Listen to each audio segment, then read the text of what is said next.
The coffee mug slipped from my hands, shattering against the kitchen floor as I stared at the scene before me. Rachel stood at the stove, humming softly while flipping pancakes with one hand and stirring scrambled eggs with the other. The kitchen sparkled like something from a home magazine, every surface gleaming, fresh flowers arranged perfectly on the counter, and the morning sunlight streaming through spotless windows. Before we jump back in, tell us where you're tuning in from. And if this story touches you, make sure you're subscribed. Because tomorrow, I've saved something extra special for you.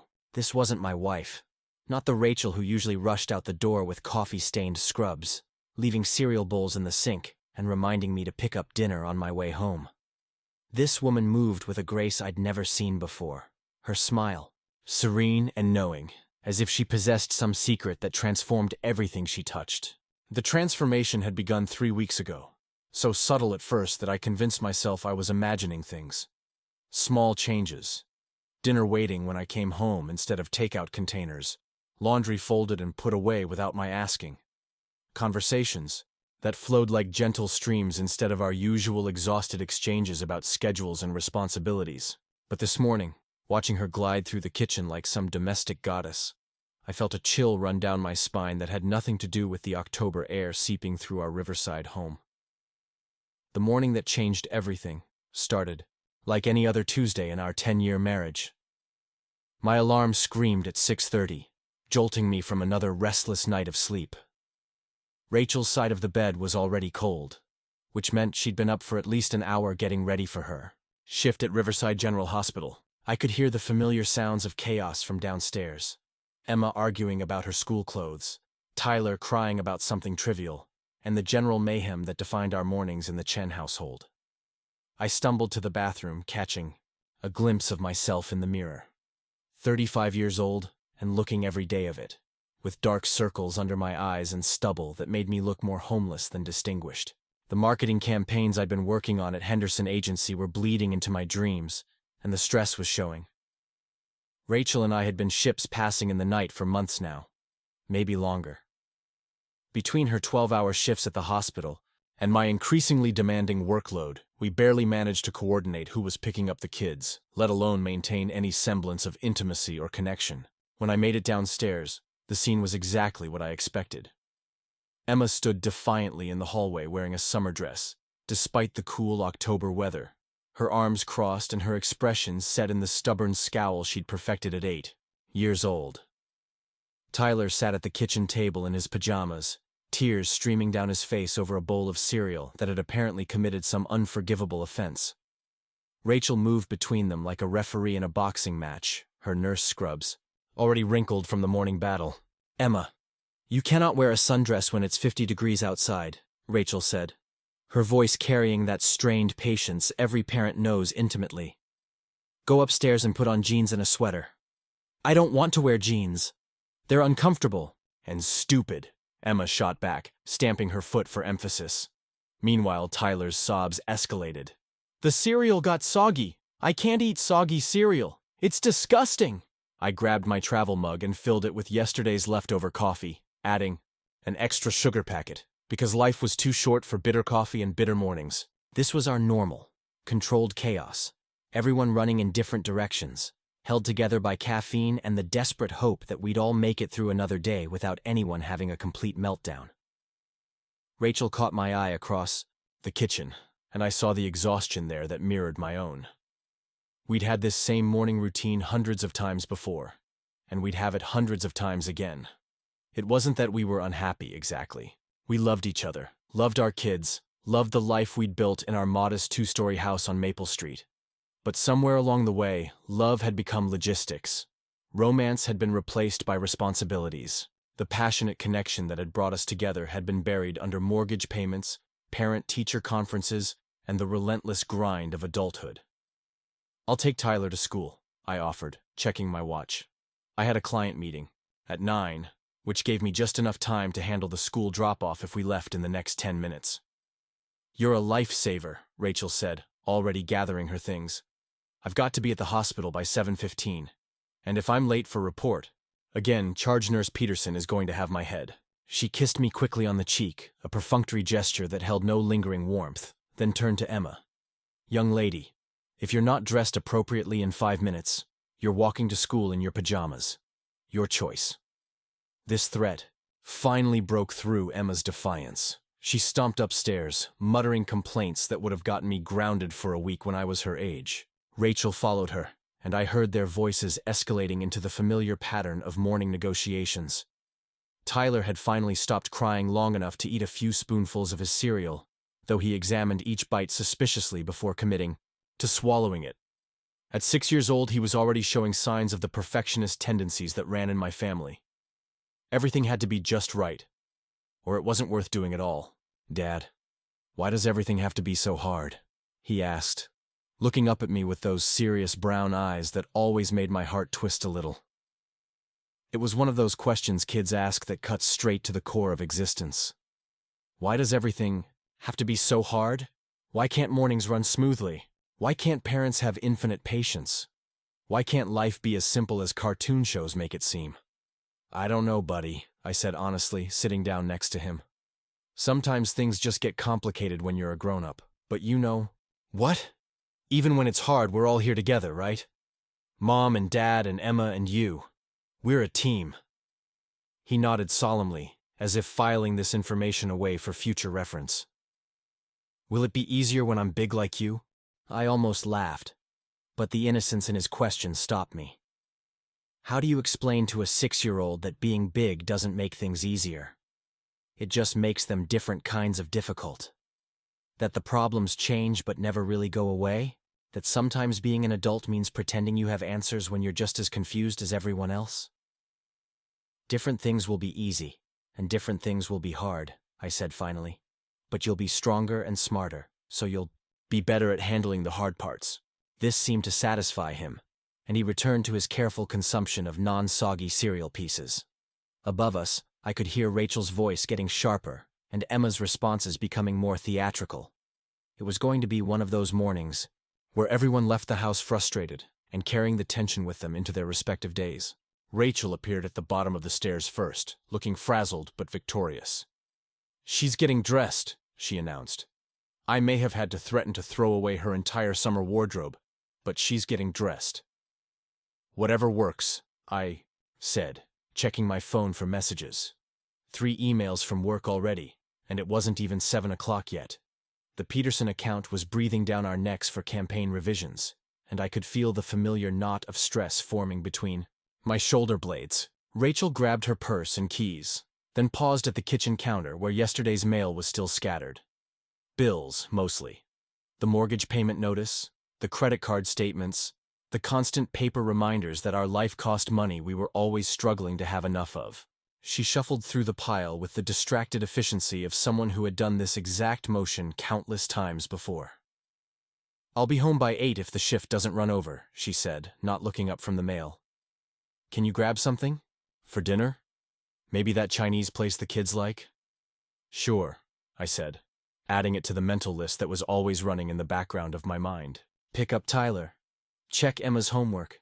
Call Mom back about Sunday dinner. Buy groceries. Schedule dentist appointments.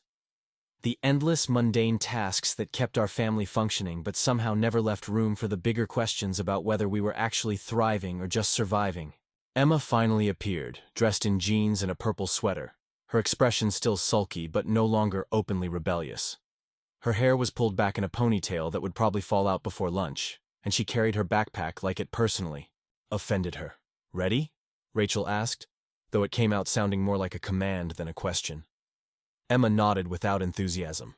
Tyler finished his cereal and went to brush his teeth, leaving me and Rachel alone in the kitchen for the first time all morning.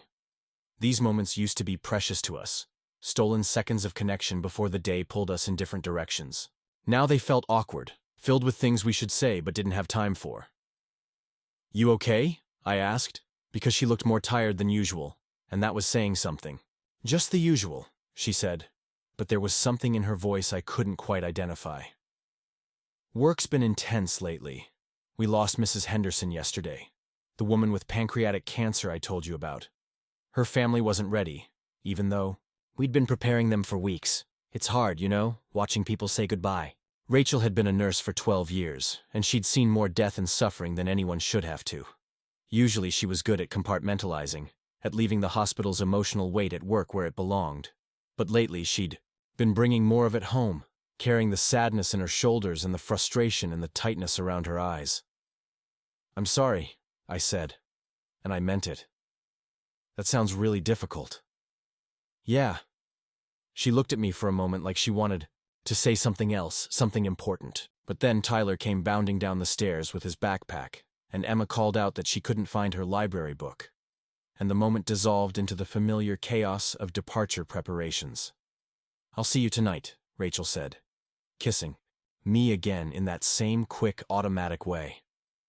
She hugged the kids, issued final warnings about behavior and homework, and then she was gone. Her car pulling out of the driveway before Tyler had even finished tying his shoes. This was our life. Not bad, not particularly good. Just constantly in motion, always one step behind where we felt we should be. I knew other families who seemed to have it figured out, who posted pictures on social media of perfect Sunday morning, breakfasts and family game nights and romantic date nights, but I suspected that behind their carefully curated images, they were probably dealing with the same exhaustion, the same sense that life was happening to them rather than being lived by them.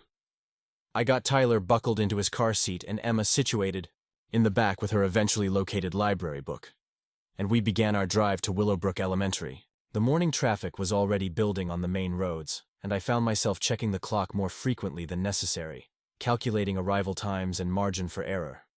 This was what passed for adventure in my life now, whether we'd make it to school before the tardy bell. "Dad, are you and Mom happy?" Emma asked suddenly from the back seat, her voice casual in the way that meant the question was anything but casual. I glanced at her in the rearview mirror, surprised. Of course we're happy, sweetheart. Why would you ask that? Preparing and narrating this story took us a lot of time, so if you are enjoying it, subscribe to our channel. It means a lot to us now. Back to the story. "You never laugh together anymore," she said matter-of-factly. "Like, you used to laugh at stuff, and now you just talk about schedules and money and boring things." Out of the mouths of babes, I felt something twist in my chest, a recognition that our 8-year-old daughter had noticed something I'd been trying not to see. When was the last time Rachel and I had laughed together? Really laughed. Not just polite chuckles at something on TV or strange smiles during conversations with other couples. "Sometimes grown-ups get busy and forget to have fun," I said carefully. "But that doesn't mean we're not happy. Mom and I love each other very much, and we love you and Tyler more than anything in the world." "Okay," Emma said, apparently satisfied with this explanation. But I could see her processing it, filing it away with all the other adult contradictions she was beginning to notice. Tyler had fallen asleep in his car seat, his head tilted at an angle that would give him a crick in his neck, but looked impossibly peaceful. 6 years old, and already exhausted by the demands of daily life. I wondered if this was normal, if other kids were as tired as mine seemed to be, or if we were doing something wrong that made everything feel harder than it should. The school drop-off was the usual controlled chaos. A line of cars stretching around the block, parents in various states of morning readiness, children running toward the building with backpacks bouncing, and last-minute instructions shouted from car windows. Emma unbuckled herself and gathered her things with the efficiency of someone who had done this routine hundreds of times. "Have a good day, Em," I said. "I love you." "Love you too, Dad," she said, already halfway out of the car. Then she paused and turned back to me. "Maybe you and Mom could watch a funny movie tonight. You know, like the old days." The old days. When had our daughter started thinking of any part of her life as the old days? She was 8 years old. Her entire existence should still feel like the present, immediate and full of possibility, but apparently even she could sense that something had shifted in our family dynamic, that we'd moved from one phase into another without anyone officially announcing the transition. "That's a great idea," I said. "I'll suggest it to Mom." Emma smiled, a real smile this time, not the sulky expression she'd worn all morning, and ran toward the school building. I watched her disappear into the crowd of children, then checked the time again. Tyler was still sleeping, and I had just enough time to grab a real cup of coffee before heading to the office. The drive to work gave me time to think, which wasn't always a blessing. Emma's question echoed in my mind, mixing with the image of Rachel's tired face and the growing sense that we were all just going through the motions. This wasn't how I'd imagined married life would be when Rachel and I exchanged vows 10 years ago in the little church downtown. I'd pictured something different, more connected, more intentional, more like the partnership we'd started with. We'd met in college, both of us 23, and convinced we had life figured out. Rachel was studying nursing, driven by a genuine desire to help people heal. I was finishing my business degree, already thinking about marketing strategies and brand development. We were attracted to each other's ambition as much as anything else. Two people who knew where they were going and were excited to get there together. The early years of our marriage had been exactly what I'd hoped for. We'd moved to Riverside because it offered both good career opportunities and the kind of neighborhood where we could imagine raising children.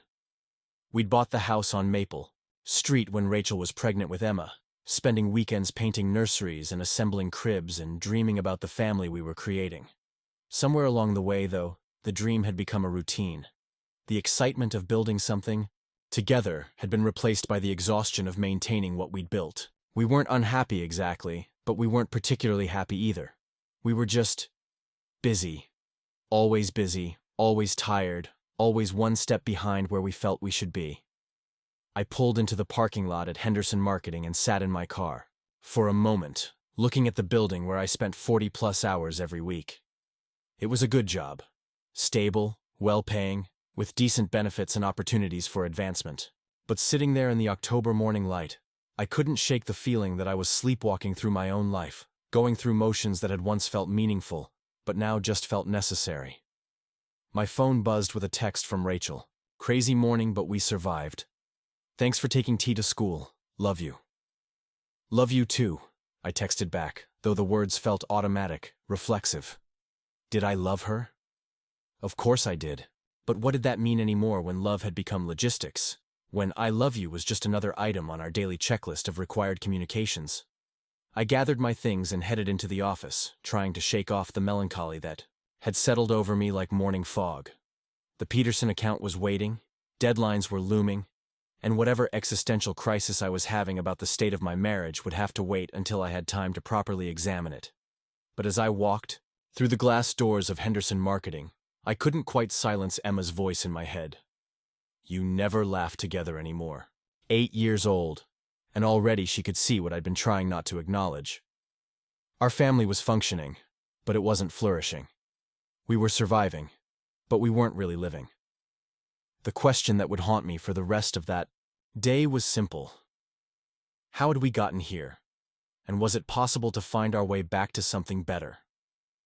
Little did I know that the answer would come in a form I never could have expected, beginning with a transformation that would challenge everything. I thought I knew about the woman I'd married and the life we'd built together.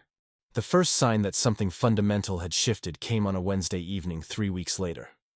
I walked through our front door expecting the usual scene. Takeout containers scattered across the counter, homework battles in progress, and Rachel somewhere in the middle of it all looking like she'd rather be anywhere else. Instead, I was greeted by the rich aroma of something incredible cooking in the kitchen and the soft sound of classical music drifting through the house. I stood frozen in the entryway, briefcase still in hand, trying to process what I was experiencing. The house was immaculate, not just clean, but transformed. The living room looked like it belonged in a home decorating magazine, with fresh flowers arranged on the coffee table and throw pillows positioned with mathematical precision. The hardwood floors gleamed under the warm lamplight, and I could see through to the dining room where our table was set with the good china we usually reserved for holidays. "Daddy!" Tyler came running toward me, but even he seemed different somehow. His face was bright and relaxed, free of the usual stress that had become his default expression. His clothes were clean and perfectly coordinated, not the mismatched ensemble he typically assembled himself after rejecting whatever Rachel had initially chosen. "Hey, buddy," I said, scooping him up for a hug. "How was school today?" "Amazing. Mom helped me with my math homework, and she made it actually fun. We used candy to learn about addition, and then I got to eat the answers." He giggled with genuine delight, a sound I realized I hadn't heard from him in months. Emma appeared from the kitchen, and like her brother, she seemed transformed. Gone was the perpetual scowl that had become her signature look. Instead, She wore a peaceful expression I'd almost forgotten she was capable of. Her hair was braided in an intricate pattern that must have taken considerable time and patience to achieve. "Mom's making beef Wellington," she announced with the kind of reverence usually reserved for Christmas morning. "From scratch. She's been working on it all afternoon." Beef Wellington. Rachel had never made beef Wellington in her life. She barely had time to heat up frozen dinners most nights, let alone attempt elaborate French cuisine that required hours of preparation. I felt that same chill from the morning with the pancakes, a creeping sense that I'd somehow walked into the wrong house or fallen asleep and entered some alternate reality. I made my way toward the kitchen, each step feeling surreal. Rachel stood at the stove, her movements fluid and confident, as she basted what was indeed a perfectly golden beef Wellington. She'd changed out of her scrubs into a dress I'd never seen before, something elegant and understated that made her look like she'd stepped out of a 1950s magazine advertisement for domestic bliss. "David," she said, turning to smile at me. And that's when I felt my world tilt on its axis. It wasn't just that she looked beautiful, though she did. It wasn't even that she'd somehow found the time and energy to create this elaborate meal after what I knew had been a demanding shift at the hospital. It was the look in her eyes, serene, knowing, as if she possessed some secret that had fundamentally altered her understanding of everything. "How was your day, honey?" she asked, and even her voice sounded different. Softer, more melodic, carrying a warmth that seemed to emanate from somewhere deeper than mere politeness. It was fine, I managed, still trying to reconcile this vision with the woman who'd rushed out the door that morning with coffee-stained scrubs and barely enough time to say goodbye. "Rachel, what is all this? How did you—" "I wanted to do something special for our family," she said simply, as if that explained everything. "We've been so disconnected lately, so focused on just getting through each day that we've forgotten what we're actually living for." She moved to check something in the oven, and I noticed that every motion she made seemed deliberate and graceful. This was the same woman who just yesterday had dropped a full cup of coffee on the kitchen floor while trying to juggle too many morning tasks at once. Now she navigated the kitchen like a professional chef, everything timed perfectly, nothing rushed or frantic. "The Wellington will be ready in 20 minutes, she continued, returning to my side. "I thought we could eat in the dining room tonight, as a family. No phones, no television, just us talking and enjoying each other's company." I searched her face for some sign of the exhausted, overwhelmed woman I'd kissed goodbye that morning. Instead, I found someone who looked remarkably like my wife, but seemed to exist in a state of calm I'd never witnessed before. It was beautiful, and deeply unsettling at the same time. "Mom taught me how to fold napkins into swans," Emma said, appearing beside us with obvious pride. "Want to see?"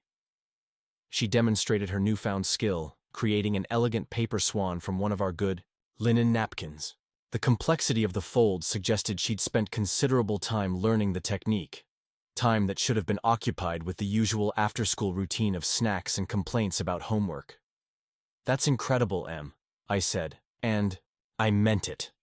But underneath my genuine amazement, questions were multiplying. When had Rachel learned to fold napkins into swans? When had she found time to teach Emma? How had she managed to prepare an elaborate dinner, help with homework, and transform our house into something from a lifestyle blog, all while maintaining the same work schedule that usually left her barely functional by evening? Dinner that night was unlike anything we'd experienced as a family. The food was extraordinary, restaurant quality, with layers of flavor that suggested years of culinary expertise I knew Rachel didn't possess.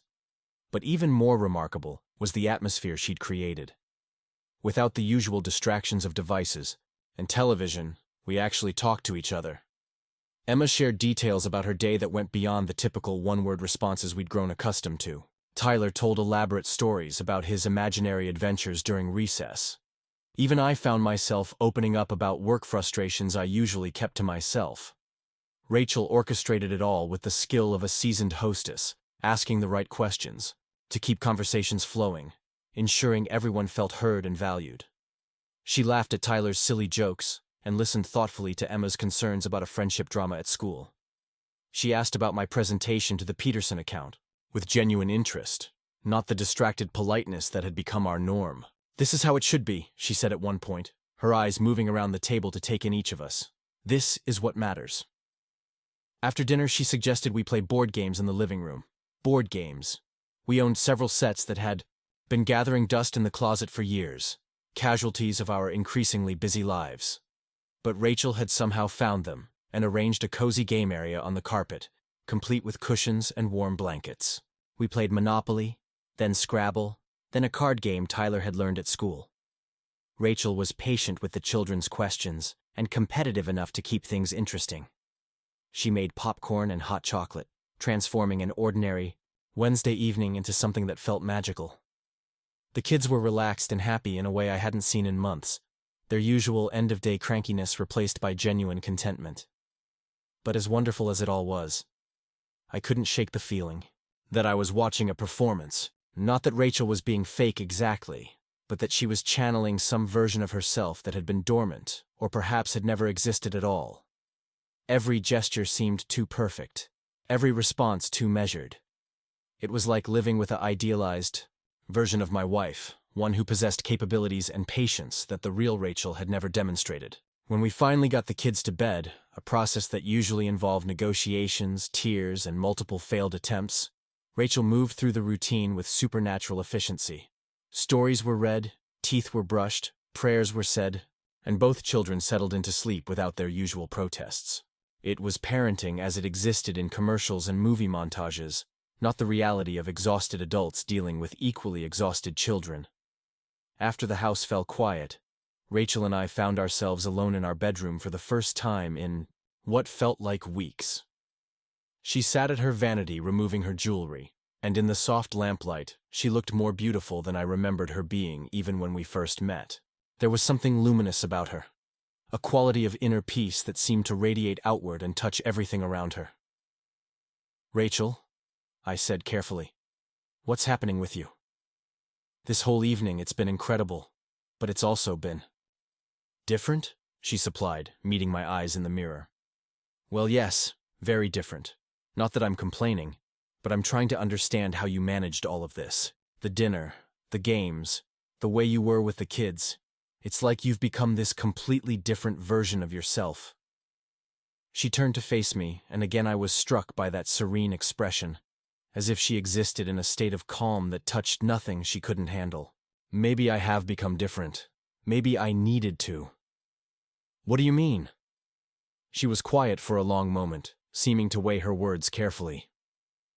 "Do you remember when we first got married, David? How intentional we were about everything. We planned our conversations, we made time for each other. We treated our relationship like something precious that required care and attention." I nodded, remembering those early years when being married had felt like an adventure we were embarking on together. "Somewhere along the way, we stopped being intentional," she continued. "We started taking each other for granted, assuming that love was enough to sustain us without any actual effort. We let work and responsibilities and the general chaos of life crowd out the things that actually matter." "That's true," I admitted. "But Rachel, the way you were tonight, it was like you'd had years of training in being the perfect wife and mother. Where did all of that come from?" She smiled, and there was something mysterious in her expression.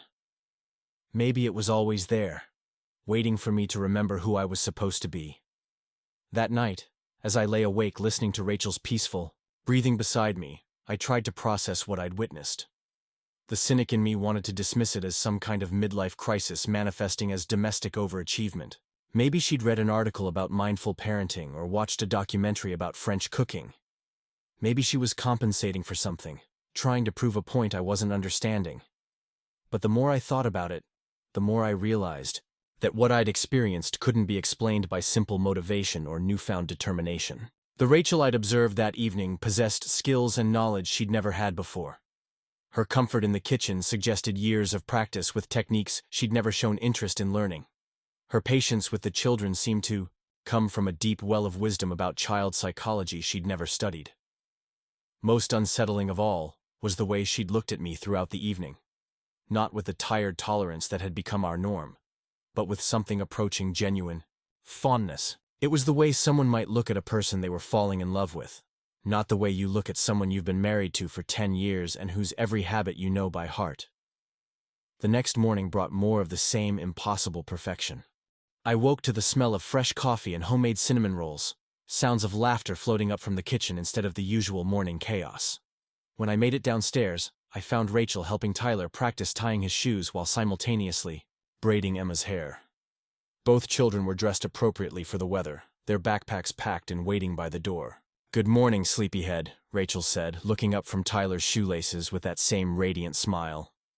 "I packed your lunch. There's a thermos of coffee in your travel mug, and I included those chocolate chip cookies you like from the bakery downtown." She'd gone to the bakery. When? Her shift at the hospital didn't end until 7:30 the previous evening, and she'd been home creating our elaborate dinner by the time I arrived at 6. The math didn't work unless she'd somehow bent time to fit more hours into her day. "Rachel, when did you go to the bakery?" "This morning, before you woke up," she said matter-of-factly. "I've been getting up earlier lately. There's something beautiful about the world before everyone else is awake. It gives me time to think, to plan, to appreciate what we have." I wanted to point out that getting up earlier meant getting less sleep, and that someone working 12-hour shifts at a hospital shouldn't be functioning on reduced rest. But she looked more energetic than I'd seen her in years, as if whatever source of transformation she'd tapped into had also solved the basic human need for adequate sleep. The morning routine proceeded with the same supernatural smoothness as the previous evening. No arguments about clothing, no tears over breakfast choices, no last-minute scrambles for homework or permission slips. Emma and Tyler moved through their preparations like well-rehearsed actors who knew their marks and had memorized all their lines. "Have wonderful days, my loves," Rachel said as she kissed each of us goodbye. "I'll see you this evening." I lingered after the children had been dropped off, watching Rachel gather her things for work. She moved through the house, straightening pillows and wiping counters that didn't need wiping, each action flowing seamlessly into the next. When she finally picked up her purse and keys, she paused to look around the living room with the satisfaction of someone surveying their completed masterpiece. "Rachel," I said, unable to keep the question inside any longer, "are you feeling all right? I mean, mentally, emotionally? This change, it's so dramatic." She turned to me with an expression of genuine surprise. "I'm feeling better than I have in years, David. For the first time in so long, I feel like I'm living the life I'm supposed to be living instead of just surviving each day. But how? What changed? Yesterday morning you were the same person you've been for months. Tired, overwhelmed, running on empty. Today you're like some kind of domestic goddess who has unlimited energy and patience. People don't just transform overnight." She considered this, tilting her head slightly as if the question genuinely puzzled her. "Maybe they do, though. Maybe transformation is always possible. We just forget to believe in it." There was something in her tone that made my skin prickle. Not defensiveness or irritation at my questioning, but a kind of gentle pity, as if she felt sorry for my inability to understand something that was perfectly obvious to her. "I have a to go," she said, kissing me with the same warm affection she'd shown the children. "Mrs. Patterson is having surgery today, and I want to be there when she wakes up. She's scared, and sometimes all people need is someone to hold their hand and remind them they're not alone." After she left, I sat in my car in our driveway for several minutes, trying to reconcile what I was experiencing with any logical explanation.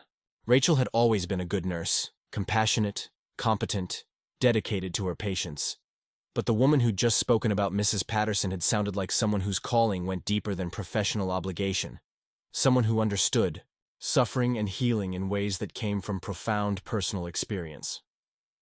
At work that day, I found myself distracted and unable to focus on the Peterson campaign revisions that had seemed so urgent the day before. My colleague Michael Brooks noticed my preoccupation during our afternoon strategy meeting. "You look like someone who won the lottery but can't figure out where he put the ticket," Michael said afterward as we walked back to our offices. "Everything okay at home?"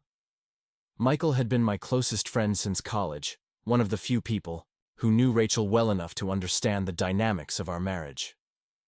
He'd witnessed our relationship through its various phases, the passionate beginning, the adjustment period after Emma was born, the gradual settling into routine that had characterized the past few years. "Actually, that's not a bad analogy," I said. "Things at home are great. Too great. Like, suspiciously great." I found myself describing the previous evening's dinner and the morning's perfect routine, watching Michael's expression grow increasingly puzzled as I detailed Rachel's transformation. "So, let me get this straight," he said when I finished. "Your wife has suddenly become everything you've ever wanted her to be, and you're worried about it." When you put it like that, it sounds crazy. But Michael, you know Rachel. You've seen how she's been lately. Exhausted, overwhelmed, barely keeping her head above water. People don't just flip a switch and become completely different versions of themselves. Maybe they do, though. Maybe she hit some kind of breaking point and decided to make changes. Maybe she read a book or talked to someone or had some kind of revelation about what she wanted her life to look like. It was the same explanation I'd been trying to convince myself to accept, but it still felt insufficient. The skills, though. She made beef Wellington like she'd been doing it for years. She knew how to fold napkins into swans. She handled the kids like a professional child psychologist. These aren't things you pick up from reading a book. Michael shrugged. People are full of surprises. Maybe she's always had these abilities and just never had the time or energy to use them. Maybe this is who she really is when she's not stressed out and running on empty. The conversation stayed with me for the rest of the day, competing with spreadsheets and campaign proposals for space in my thoughts. By the time I left the office, I'd almost convinced myself that Michael was right. Maybe I was overthinking things. Maybe Rachel had simply reached some kind of personal breakthrough that allowed her to access capabilities that had always been there. But when I walked through the front door that evening and found her teaching Tyler to play chess, while simultaneously helping Emma with a science project on photosynthesis, the questions came flooding back. Rachel didn't know how to play chess. She'd admitted as much just last Christmas when my father had suggested teaching the kids. And her knowledge of plant biology seemed remarkably detailed for someone whose science education had focused primarily on human anatomy and physiology. "How was your day, darling?" she asked, looking up from the chessboard with that same radiant smile. Tyler was staring at the pieces with the concentration of someone trying to solve a complex puzzle, but he looked engaged rather than frustrated. "Mom's really good at this," he said without taking his eyes off the board. "She knows all the strategies and stuff. She taught me about something called a fork, where you can attack two pieces at once." "That's great, buddy," I said, ruffling his hair, but inside the questions were multiplying again. Rachel had demonstrated knowledge of chess strategy that suggested years of study and practice. Where had that come from? That night, after another impossibly perfect family dinner and evening routine, I decided to do some investigating. While Rachel was in the shower, I searched through her things looking for evidence of where this transformation might have originated. Self-help books, cooking classes, anything that might explain the dramatic changes I was witnessing. I found nothing. No hidden study materials, no receipts for classes or workshops, no internet search history that revealed sudden interest in domestic arts or child psychology. Her phone contained the same apps and contacts it always had. Her email showed nothing unusual beyond the typical work communications and family scheduling messages. It was as if the old Rachel had simply been replaced by a new version overnight. One who possessed all the same memories and relationships, but had somehow acquired an entirely different skill set and temperament. The thought sent a chill down my spine that had nothing to do with the October weather outside our bedroom window. When Rachel emerged from the bathroom, wrapped in a towel and glowing from the hot water, she caught me staring at her with what must have been obvious bewilderment. "What is it?" she asked, tilting her head with that expression of gentle curiosity that had become her default. "I'm trying to understand," I said honestly. "This person you've become. It's wonderful, but it's also impossible. You're doing things and knowing things that you've never done or known before. It's like you've been replaced by some idealized version of yourself." She sat on the edge of the bed, reaching for my hand with fingers that felt warmer than they should have. Maybe I have been replaced in a way. Maybe the old Rachel, the tired, frustrated, overwhelmed version, that wasn't really me at all. Maybe that was just someone who'd forgotten who she was supposed to be. People don't just remember how to cook gourmet meals or play chess at an expert level, Rachel. These are learned skills that take time and practice to develop. "Do they, though?" she asked, and there was something in her tone that made me look at her more closely. What if knowledge isn't always something we acquire from outside sources? What if sometimes it comes from within, from parts of ourselves we'd forgotten we had access to? The way she spoke suggested she was referring to something specific, some experience or understanding that went beyond general philosophical musing. But when I searched her eyes for clarification, I found only that same serene confidence that had been unsettling me for days. Rachel, what happened to you? I mean specifically, what moment or event triggered this change? She was quiet for a long time, seeming to weigh her response carefully. Finally, she said, "Do you remember Tuesday night, when I got home from work and went straight to bed without eating dinner?" I nodded. She'd been unusually exhausted that evening, claiming she had a headache and needed to rest. "I had the most vivid dream that night," she continued. "I dreamed I was somewhere else, someone else.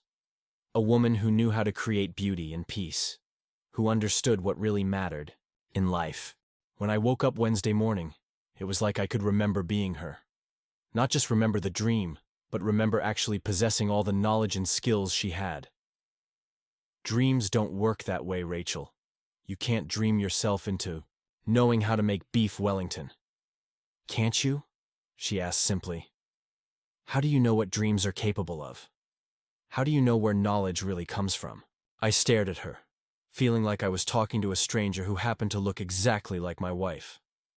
The rational part of my mind rejected everything she was saying as impossible, but I couldn't argue with the evidence of my own eyes. The Rachel sitting beside me possessed capabilities that the Rachel I'd been married to for 10 years had never demonstrated. That night, I lay awake listening to her breathe, wondering if I was losing my mind, or if something genuinely inexplicable was happening in my house. The woman beside me felt familiar and foreign at the same time, like someone I'd known in another life who'd suddenly reappeared in this one. By morning, I'd reached a decision. If Rachel's transformation was as impossible as it seemed, then there had to be an explanation I wasn't seeing.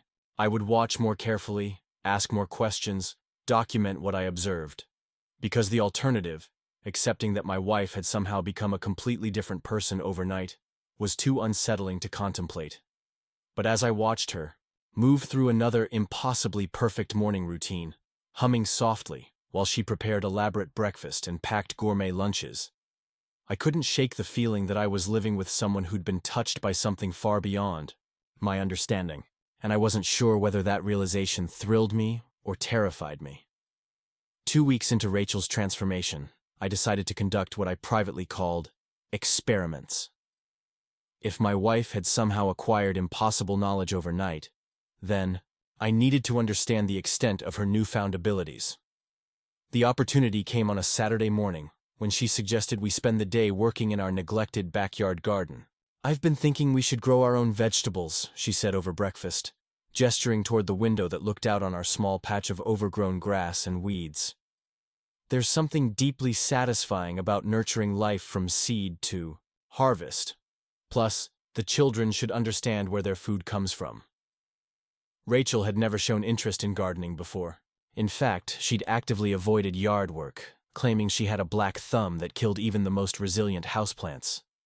Yet as we walked through the garden center that morning, she moved with the confidence of someone who'd spent years studying horticulture.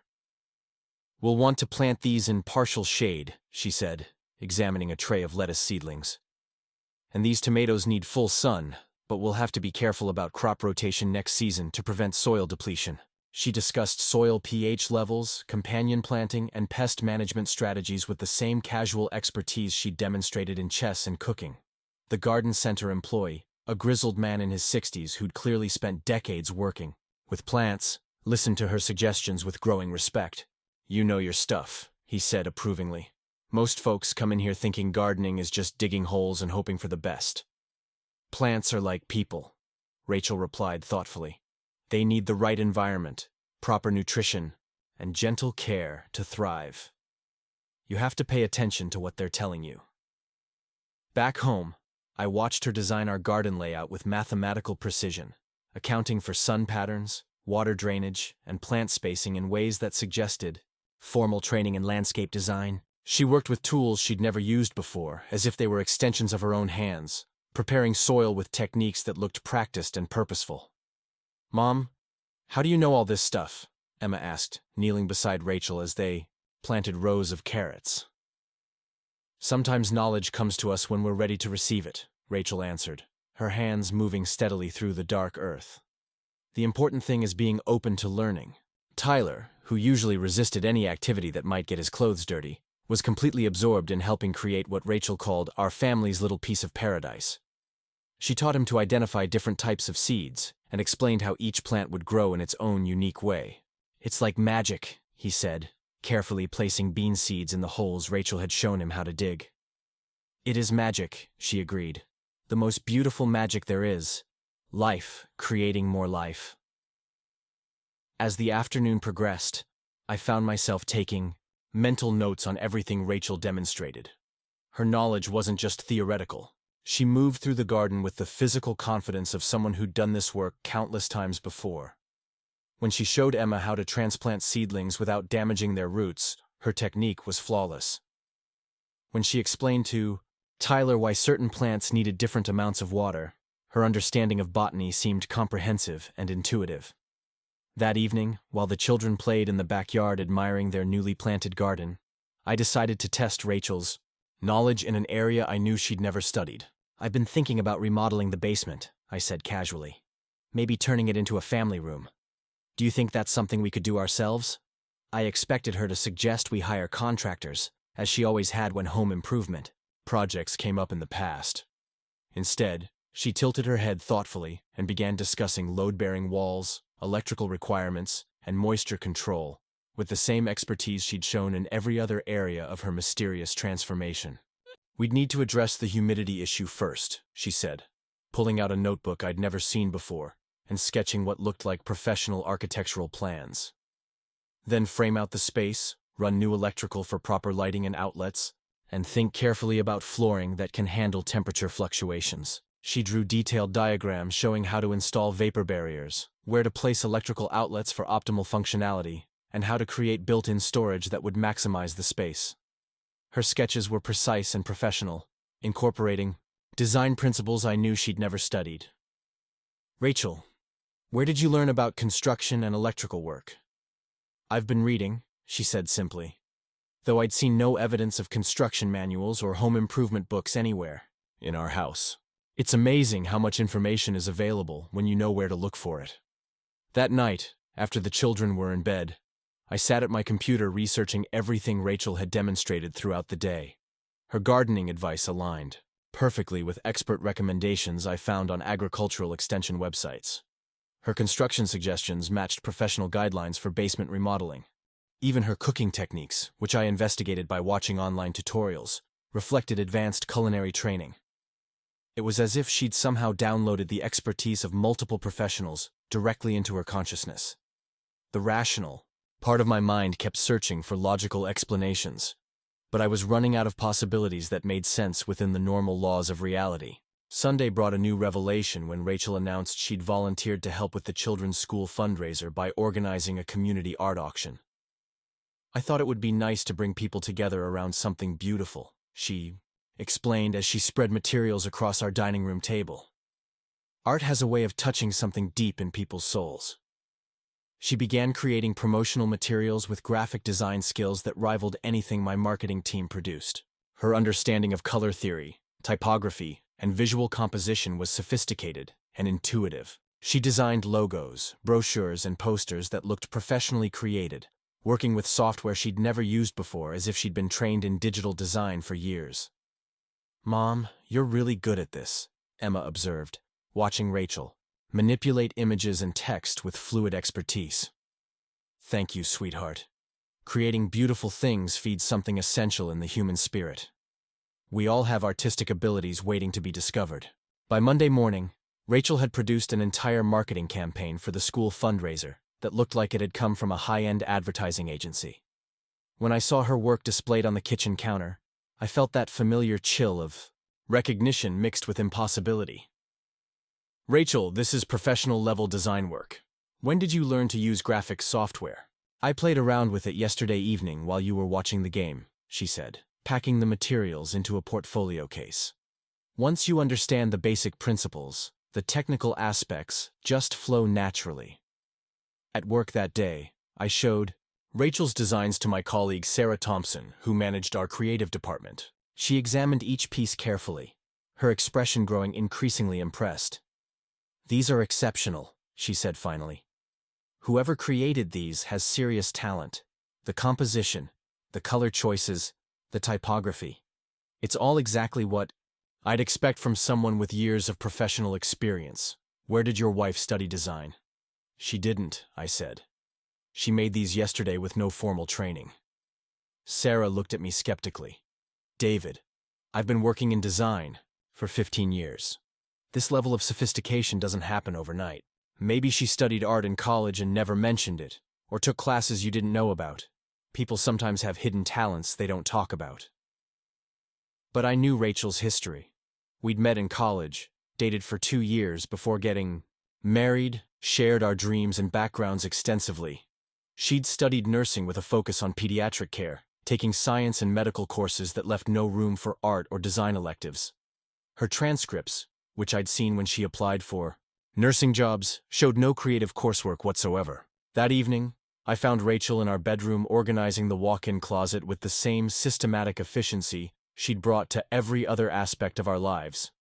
She'd somehow rearranged everything to create maximum space and visual appeal, incorporating organizational principles that looked like they'd come from professional interior design magazines. "We had so much more room than we realized," she said, stepping back to admire her work. "Sometimes, we just need to see things differently to understand their true potential." The closet looked like something from a home organization television show. Every item perfectly placed, colors coordinated, shoes arranged by height and style. She'd created a system that was both beautiful and functional, maximizing storage while making everything easily accessible. "How did you know how to do this?" I asked, running my fingers along the precisely arranged shelves. "Organization is just another form of art," she replied. "When you understand the principles of balance and harmony, you can apply them to any space." That night, I lay awake wrestling with questions that seemed to have no rational answers. My wife possessed skills and knowledge that she couldn't possibly have acquired through normal means. Every day brought new demonstrations of expertise in areas she'd never studied, abilities that seemed to emerge fully formed rather than gradually developed.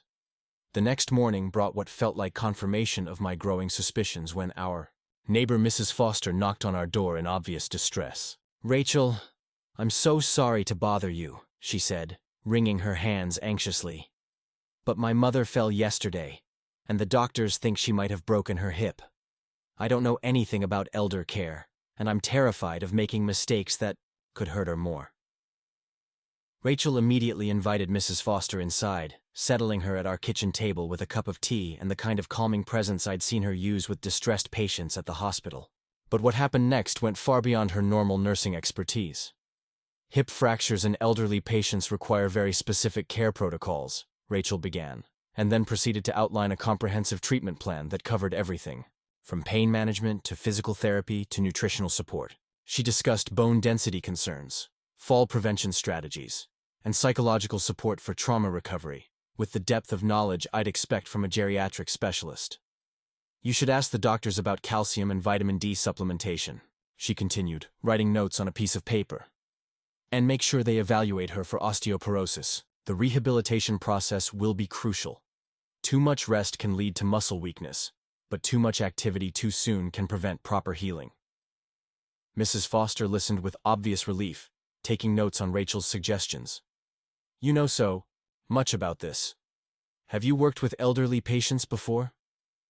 "We all carry more knowledge than we realize," Rachel replied diplomatically.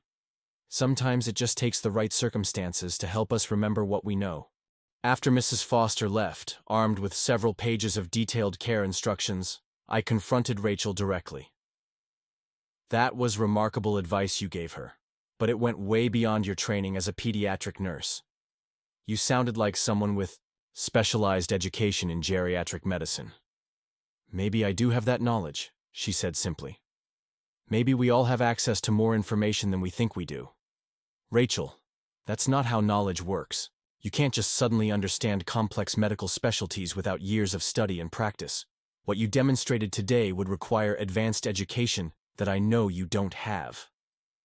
She looked at me with that same expression of gentle pity I'd noticed before, as if she felt sorry for my inability to understand something obvious. How do you know what I have and don't have access to, David? How do you know what any of us are really capable of? The question hung between us, challenging assumptions I'd never thought to examine. But the rational part of my mind rebelled against accepting explanations that defied everything I understood about how people acquired skills and knowledge. That afternoon, I decided to conduct a more systematic investigation. While Rachel was at work, I called Dr. Mitchell, our family physician, to ask about the medical advice she'd given Mrs. Foster.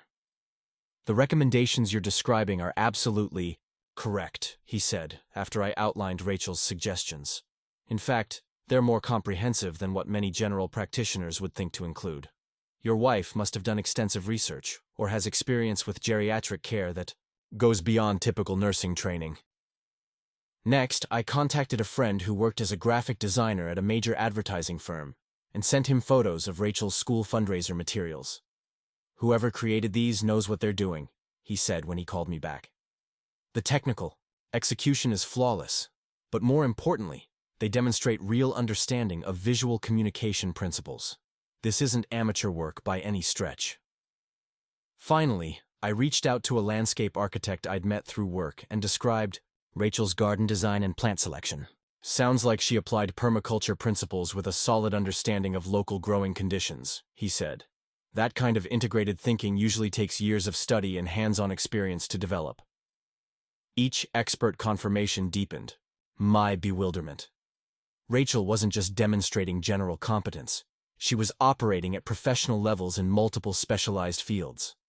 The mathematical probability of someone randomly acquiring such diverse expertise seemed essentially zero. When Rachel came home that evening, I found her teaching Tyler to play piano on the keyboard we'd bought him for Christmas, but that had sat largely unused in the corner of the living room.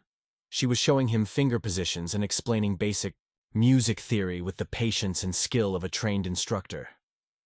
"Music is mathematics made beautiful," she was saying as Tyler struggled to coordinate his small fingers across the keys. "Each note has a specific relationship to every other note, creating patterns that speak directly to our hearts." Tyler was completely absorbed, his usual restlessness replaced by focused concentration. Under Rachel's guidance, he was producing recognizable melodies within minutes of sitting down at the keyboard. "Mom used to play piano when she was little," Emma said, joining us in the living room. "She told me about it today." I stared at Rachel in shock. In 10 years of marriage, she had never mentioned playing piano. When we discussed music lessons for the children, she'd specifically said she had no musical background and would need to find them a qualified teacher. "You played piano?" I asked. "I remembered some things today," she said, without looking up from the keyboard. "Sometimes memories surface when we need them." "What kind of memories? You never told me you had musical training." "There's a lot about ourselves we forget over time," she replied, her fingers moving across the keys to demonstrate a complex passage for Tyler. "Sometimes life circumstances help us remember who we used to be." That night, after the children were asleep, I sat Rachel down for the most direct conversation we'd had since her transformation began. "I need you to be completely honest with me," I said. "What's really happening here? These skills you're demonstrating, this knowledge you suddenly have access to, none of it fits with the person I've known for 10 years. I've talked to experts who confirm that what you're doing requires professional-level training that I know you don't have." Rachel was quiet for a long moment, her hands folded in her lap, her expression thoughtful.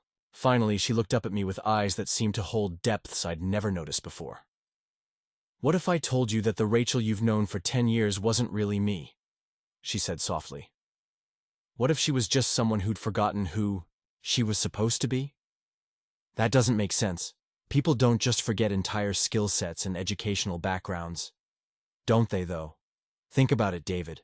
How much of who you are right now is based on what other people told you was possible? How much of your identity is built on limitations you accepted without questioning them?" Her words sent a chill through me that had nothing to do with the temperature of our bedroom. There was something in her tone that suggested she was speaking from direct experience, as if she'd undergone some kind of fundamental realization about the nature of human potential.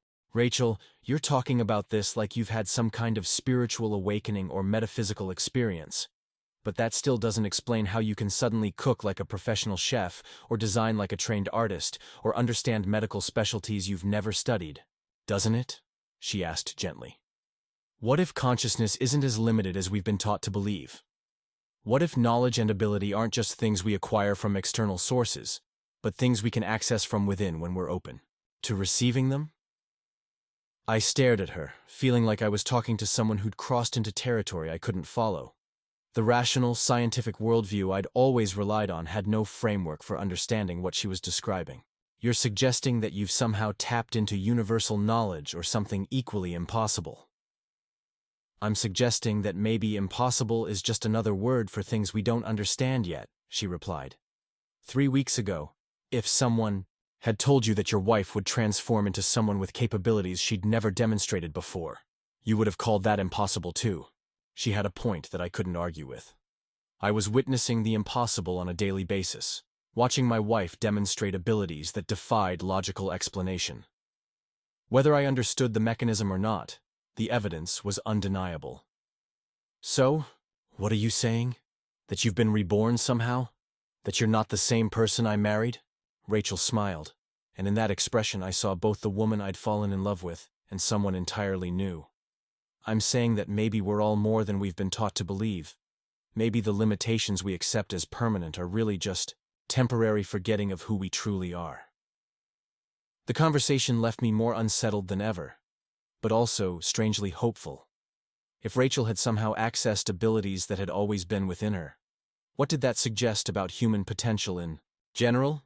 What did it mean for our family, our future, our understanding of what was possible in life? As I watched her move through the following days with continued grace and impossible competence, I found myself wondering whether I was witnessing something miraculous or something that should terrify me. The woman I was living with possessed all of Rachel's memories and relationships, but she seemed to exist in a state of expanded awareness that touched everything around her. And despite my rational mind's protests, I was beginning to fall in love with her all over again. The breaking point came 3 days before Thanksgiving, triggered by an incident that would have been mundane in our old life, but felt profoundly significant in our new reality. I arrived home from work to find Rachel standing in our living room, tears streaming down her face as she held our landline phone. The sight shocked me. In all the weeks of her transformation, I'd never seen her display anything but serene confidence. "What's wrong?" I asked, dropping my briefcase and moving toward her. "Mrs. Patterson died," she whispered, her voice breaking in a way that seemed to come from somewhere deeper than professional grief. She was alone. Her family was stuck in traffic, and she died alone in that hospital room while I was here making dinner arrangements for people who don't even appreciate what they have. Mrs. Patterson had been one of Rachel's patients, an elderly woman with pancreatic cancer who'd been declining for weeks. In her previous incarnation, Rachel would have been sad about losing a patient, but this level of anguish seemed disproportionate to their professional relationship. "Rachel, you did everything you could for her. You stayed late with her family last week. You made sure she was comfortable. Sometimes people die despite our best efforts." "You don't understand," she said, turning to face me with eyes that held a pain I'd never seen before. "I knew she was going to die today. I could feel it when I left work yesterday, but I convinced myself I was being dramatic. I should have stayed. I should have been there." The words sent a chill through me that had nothing to do with November's approaching winter. "What do you mean you knew? How could you possibly know that?" Rachel wiped her eyes, seeming to struggle with whether to answer honestly. "I've been sensing things lately. About people, about situations. It's like I can feel what's coming before it happens." "That's not possible, Rachel. People can't predict death or sense future events. What you're describing sounds like... Like what? Like I'm losing my mind? Like I'm having some kind of psychotic break?" Her voice carried an edge I hadn't heard since her transformation began. "I didn't say that. But you're describing abilities that don't exist in the real world. Precognition, extrasensory perception. These are fantasy concepts, not actual human capabilities." She laughed, but there was no humor in the sound. "The real world. According to who, David?" "According to the same scientific establishment that once insisted the Earth was flat and that heavier objects fell faster than lighter ones. according to the medical community that used to perform lobotomies and prescribe cigarettes for anxiety. That's different. Those were errors in knowledge that were corrected through proper research and evidence. What you're describing contradicts everything we know about how consciousness works. Does it, though? Or does it contradict what we've been taught to believe about consciousness? She moved to the window, staring out at our neighborhood where other families were going through their normal evening routines. What if everything we've accepted as limitation is really just programming we've never questioned? The conversation was heading into territory that made me increasingly uncomfortable, but I couldn't stop myself from pushing forward. Rachel, listen to yourself. You're talking about supernatural abilities and questioning fundamental scientific principles. This isn't the rational, practical woman I married.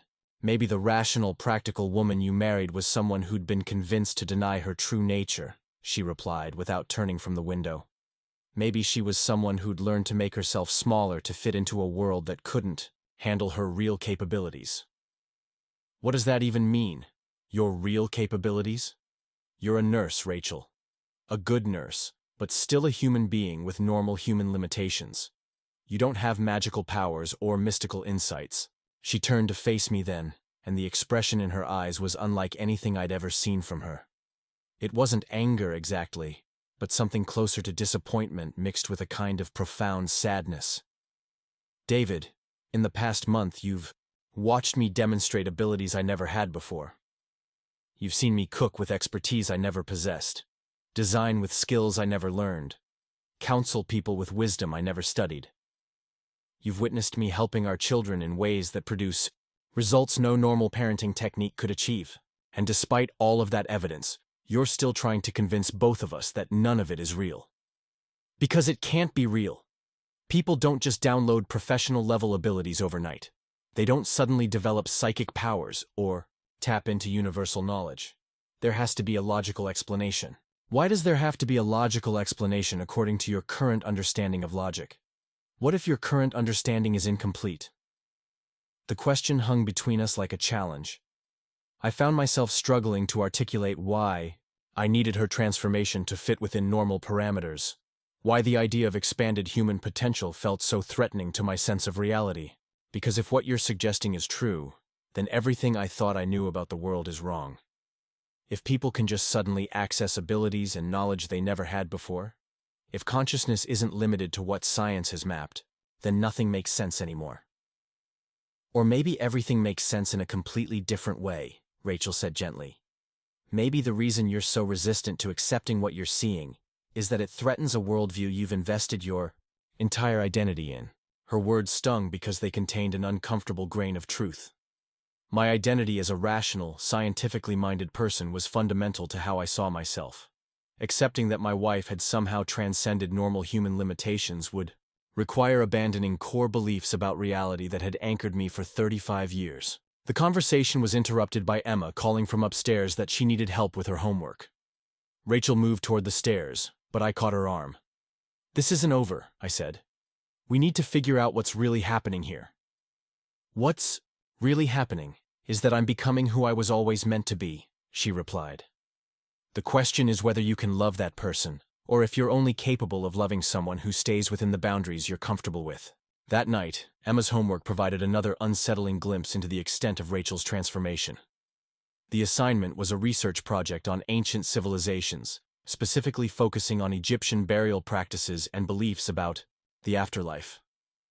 I expected Rachel to help Emma find appropriate websites or library books, the kind of guidance any parent might provide. Instead, she began explaining Egyptian mythology and burial practices with the detailed knowledge of someone who'd spent years studying Egyptology. "The ancient Egyptians understood something about consciousness that we've forgotten," she told Emma, as they worked together at the dining room table. "They believed that awareness could exist in multiple forms, that death was just a transition from one state of being to another." She drew detailed diagrams of pyramid construction, explained the significance of various gods and goddesses, and discussed mummification processes with anatomical precision that went far beyond anything Emma's elementary school assignment required. The canopic jars were used to preserve specific organs, Because the Egyptians believed each organ housed different aspects of consciousness, Rachel explained, sketching the 4 jars with artistic skill that rivaled museum illustrations. The liver was associated with emotions, the lungs with breath and spirit, the stomach with digestion of both food and experience. Emma was completely absorbed, asking questions that Rachel answered with increasing sophistication. What should have been a simple homework assignment became an advanced seminar on ancient Egyptian philosophy and burial practices. "Mom, how do you know all this stuff?" Emma asked, voicing the question that had been echoing in my mind for weeks.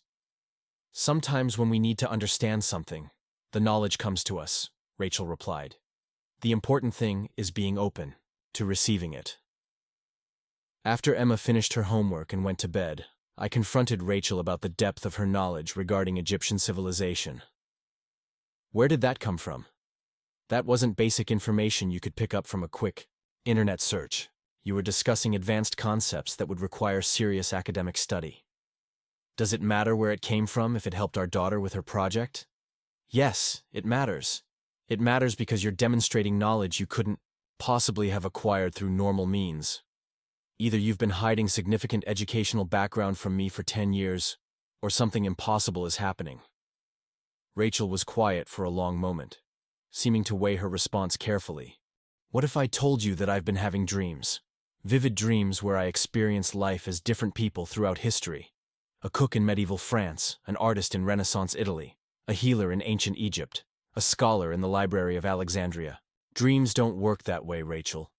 You can't dream yourself into possessing historical knowledge that actually happened. How do you know what dreams are capable of? How do you know where memories really come from? Because that's not how human consciousness works. Memory is stored in individual brains, not in some cosmic database that people can access through dreams. According to current scientific understanding, yes. But what if current scientific understanding is incomplete? What if consciousness is more expansive than we've been taught to believe? The conversation was circling back to the same impossible territory we'd covered before. Rachel was describing experiences that challenged fundamental assumptions about reality, while I clung to scientific materialism like a life raft in stormy waters. The next morning brought a phone call that would escalate our conflict to a new level. Dr. Mitchell, our family physician, called to ask if I could come in to discuss some concerns about Rachel's recent behavior. "Concerns?" I asked, feeling my stomach tighten with anxiety. "What kind of concerns?" "I've been hearing reports from colleagues at the hospital about remarkable changes in your wife's patient care abilities. Apparently, she's been providing medical insights that go well beyond her training level. Yesterday, she correctly diagnosed a condition that 3 doctors had missed, and her treatment recommendations were more sophisticated than what our specialists suggested." I felt simultaneously proud of Rachel and terrified by the implications. Is that necessarily a problem, if she's helping patients receive better care? "David, your wife correctly identified symptoms of a rare metabolic disorder that most physicians would never encounter in their entire careers. She recommended tests that led to a diagnosis that probably saved the patient's life. When asked how she knew to look for those specific indicators, she couldn't provide any explanation beyond intuition." The conversation continued with Dr. Mitchell describing several similar incidents where Rachel had demonstrated medical knowledge that exceeded her educational background. While her interventions had been beneficial for patients, they'd raised questions among the medical staff about how she'd acquired such advanced diagnostic abilities. "I'm not suggesting anything sinister," Dr. Mitchell concluded. "But when someone's professional capabilities change this dramatically, it sometimes indicates underlying neurological changes that should be evaluated. I'd like to recommend some tests, just to make sure everything is functioning normally." After hanging up, I felt caught between concern for Rachel's well-being and frustration that even medical professionals were noticing impossible changes in her abilities. The rational part of my mind wanted to embrace Dr. Mitchell's suggestion that neurological testing might provide answers. But a growing part of me feared that any medical evaluation would either find nothing wrong or discover changes that couldn't be explained through conventional medicine. When I told Rachel about Dr. Mitchell's call that evening, her response was calm but firm. "I'm not going to submit to medical testing because my abilities make other people uncomfortable," she said. "There's nothing wrong with me, David. If Anything, I'm healthier and more capable than I've ever been. But Rachel, what you're doing at work is impossible according to your training. Other doctors are noticing, and they're concerned. What if there's something medical happening that needs attention? What if there's something spiritual happening that needs acceptance? She countered. What if not everything that seems impossible actually is impossible?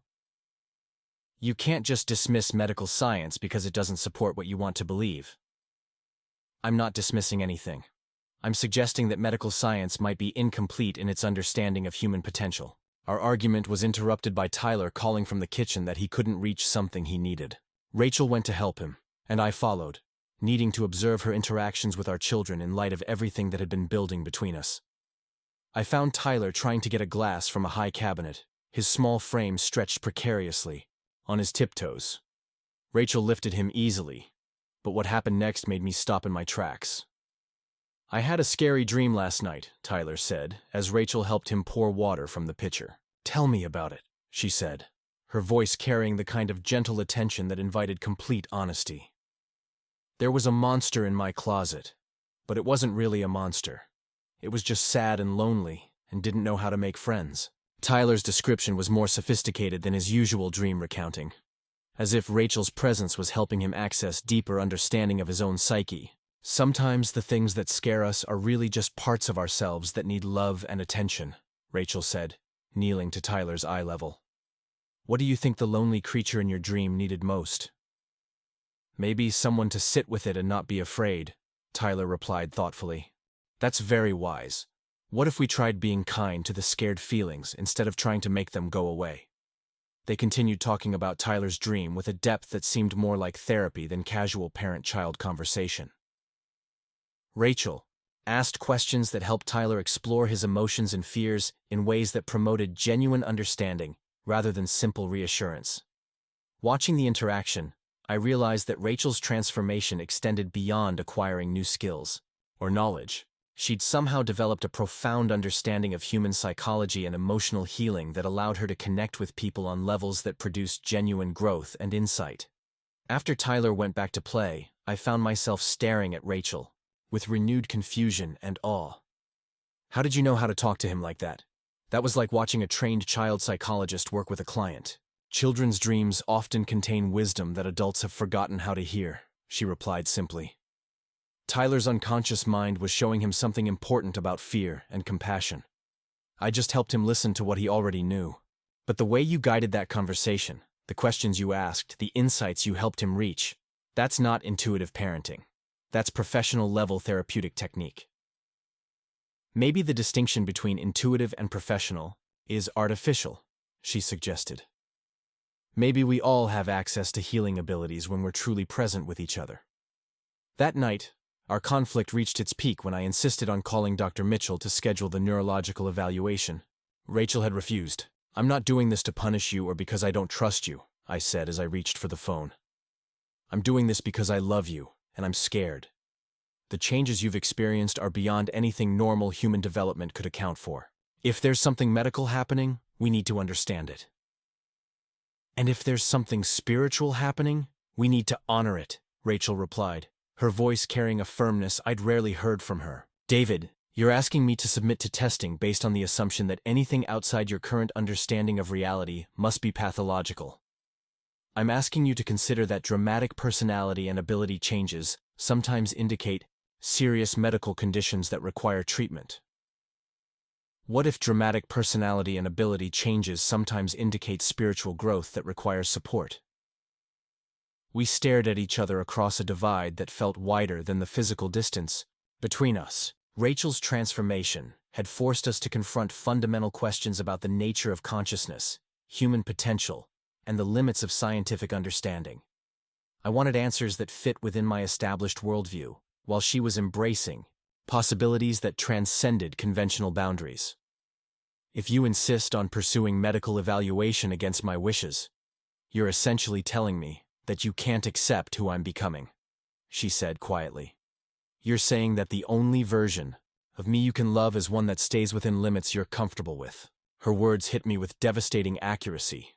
Despite witnessing weeks of positive changes in our family life, Despite seeing our children flourish under her expanded capabilities, despite experiencing the most connected and fulfilling period of our marriage, I was still trying to force her transformation into categories that preserved my sense of what was possible. I'm scared, Rachel.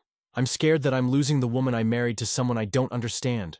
I'm scared that what's happening to you isn't natural or healthy or permanent. I'm scared that our life together is being built on something that could disappear as suddenly as it appeared. For the first time since her transformation began, Rachel's serene confidence wavered. I saw vulnerability in her expression, a recognition that my fears were legitimate, even if my proposed solutions weren't helpful. I understand your fear, she said softly. But David, what if instead of trying to force me back into who I used to be, you tried to discover who I'm becoming? What if instead of seeing my changes as a threat to our marriage, you saw them as an opportunity for our relationship to grow into something more beautiful than we ever imagined possible? The question hung between us like an invitation to step into unknown territory together. I could continue insisting on medical explanations and scientific validation, or I could choose to trust the evidence of my own experience that Rachel's transformation had brought nothing but positive changes to our family. As I looked into her eyes, I realized that my choice would determine not just the future of our marriage, but the future of my own understanding of what it meant to be human. Rachel had somehow accessed capabilities that challenged everything I thought I knew about consciousness and potential. I could reject those possibilities to preserve my worldview, or I could allow them to expand my understanding of what might be true about the nature of reality itself.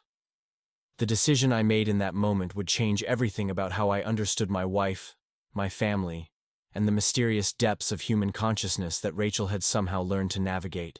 The turning point came on Thanksgiving morning when I woke to find Rachel sitting by the bedroom window, her hands folded in her lap, watching the sunrise with an expression of profound peace. Something about the quality of light around her made me pause before speaking, as if I were witnessing something sacred that shouldn't be interrupted. "I've made a decision," she said, without turning from the window. "I'm going to stop trying to convince you that what's happening to me is real. If you need medical explanations and scientific validation to feel safe in our marriage, then maybe we're not meant to walk this path together." Her words carried no anger or resentment, just a calm acceptance that felt more final than any argument we'd had. I realized in that moment that I was facing a choice that would define not just our relationship, but the kind of person I wanted to be. "Rachel, wait. I don't want medical explanations because I doubt you.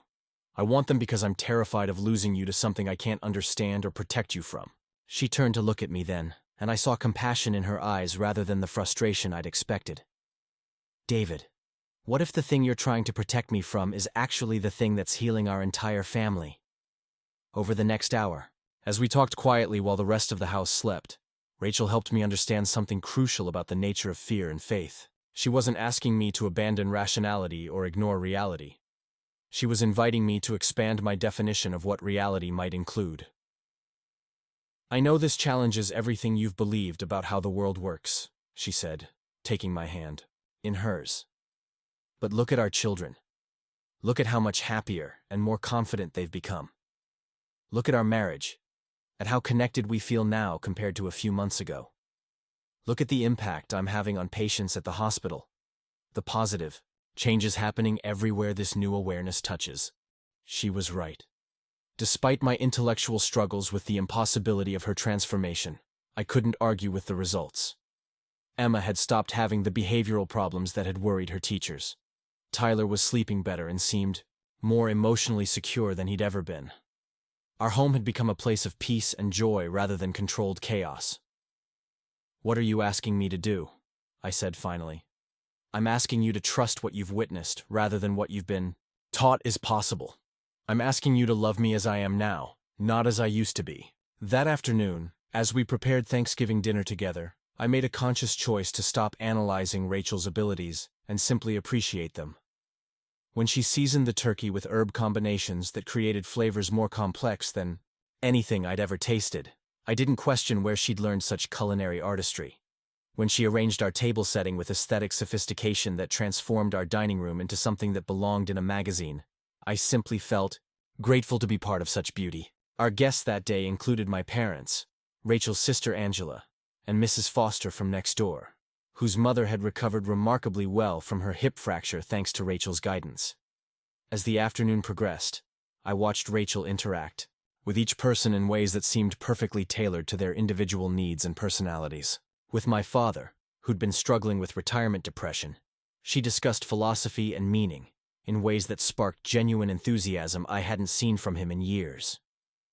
With Angela, who was going through a difficult divorce, she provided emotional support that was both practical and profoundly healing. With Mrs. Foster, she followed up on her mother's recovery with medical insights that demonstrated ongoing concern and expertise. "Rachel has become quite remarkable," my mother said to me as we cleaned dishes after dinner. "There's something different about her, something deeper and more present than before. You're lucky to be married to someone capable of such growth." That evening, after our guests had gone home and the children were asleep, Rachel and I sat together on our back porch, looking up at the star-filled November sky. The garden she'd planted months earlier had exceeded all expectations, producing vegetables that seemed to glow with vitality even in the approaching winter. "I need to tell you something," Rachel said softly. "The dreams I mentioned, the ones where I experience life as different people throughout history, they're not dreams, they're memories." I felt my chest tighten with familiar anxiety, but this time I forced myself to listen, rather than immediately arguing. "I know how that sounds," she continued. "But David, what if consciousness isn't limited to individual lifetimes? What if the reason I suddenly have access to all these abilities is that I'm remembering skills and knowledge from other incarnations?" The idea should have struck me as completely insane. 6 months earlier, it would have. But sitting there beside this woman who'd transformed our family's entire existence through capabilities that defied explanation, I found myself genuinely considering possibilities I'd never entertained before.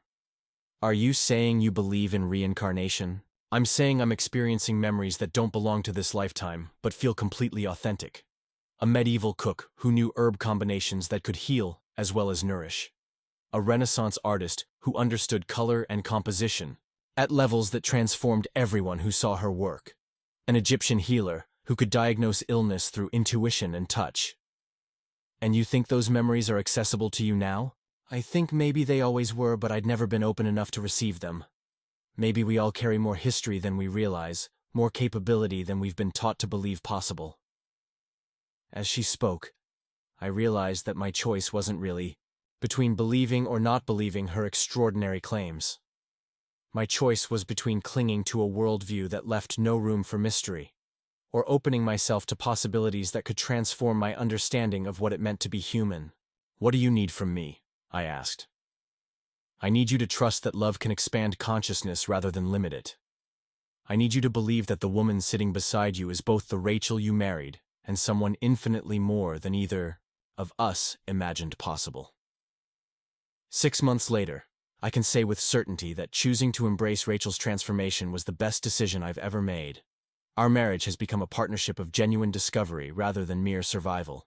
Our children are thriving in ways that amaze their teachers and friends' parents. Even my work has improved as I've learned to trust intuition alongside analysis.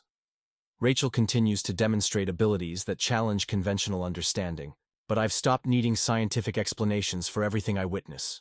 Instead, I've learned to appreciate mystery as an invitation to wonder, rather than a problem to be solved. She was right about one thing. She had been reborn, not into a different person, but into the fullest expression of who she was always meant to be. And in accepting that transformation, I discovered that I was capable of my own rebirth, into someone willing to love without limits, to trust without complete understanding, and to believe that consciousness itself might be far more expansive and extraordinary than I'd ever dared to imagine. Up next, you've got 2 more standout stories right on your screen. If this one hit the mark, you won't want to pass these up. Just click and check them out.